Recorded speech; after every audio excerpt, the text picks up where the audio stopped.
لما يكون في مريض متوصل بجهاز تنفس صناعي او ميكانيكال فنتليتور، مهم اوي تبقى عارف الرموز والداتا اللي بتبقى موجودة على السكرين او الشاشة بتاعت الجهاز. هنتكلم اول حاجة عن الريسبيراتوري ريت، واللي هو عدد مرات التنفس في الدقيقة، وبيكون النورمال رينج بتاعه من 16 ل 20 سايكل بير مينت. لو زاد عن 20 بيبقى تاكيبنيا، ولو قل عن 16 بيبقى براديبنيا.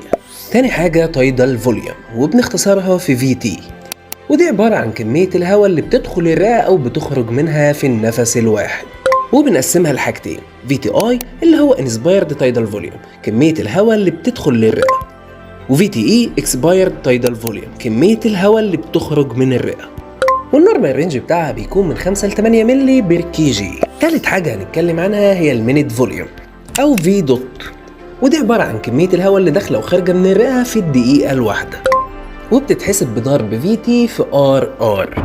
VT تايدال فوليوم اللي هو كمية الهواء اللي بتدخل أو بتخرج من الرئة في النفس الواحد، وRR عدد مرات التنفس في الدقيقة الواحدة. رابع حاجة هنتكلم عنها هي FiO2 Fraction of Inspired Oxygen، ودي عبارة عن نسبة الأكسجين اللي بتدخل الرئة مع كل نفس، والنورمال رينج بتاعها بيكون من 21% ل 100%. بعد كده عندنا Positive End Expiratory Pressure اللي هي البيب، ودي عبارة عن كمية الهواء اللي بتفضل في الحويصلات الهوائية بعد الإكسبيريشن علشان ما تقفلش على بعضها ويحصل كولابس، والنورمال رينج بيكون من 5 ل 10 سنتيمتر بير H2O. بعد كده هنتكلم عن Inspiration to Expiration Ratio، ودي النسبة بين وقت الشهيق ووقت الزفير، وبنختصرها في I to E. I هي الوقت اللي دخل فيه النفس للرئة، وE هو الوقت اللي خرج فيه النفس من الرئة.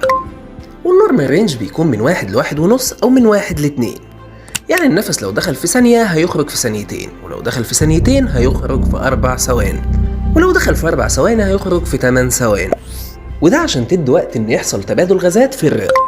بعد كده هنتكلم عن فلو ريت، وده سرعة دخول الهواء للرئة، والنورمال رينج بتاعه بيكون من 40 ل 100 لتر بير مينت.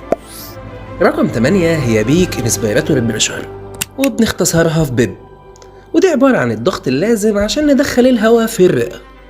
آخر حاجة انسبيراتوري تايم، وبنختصرها في TI، والنورمال رينج بتاعها بيكون من 0.35 إلى 0.6.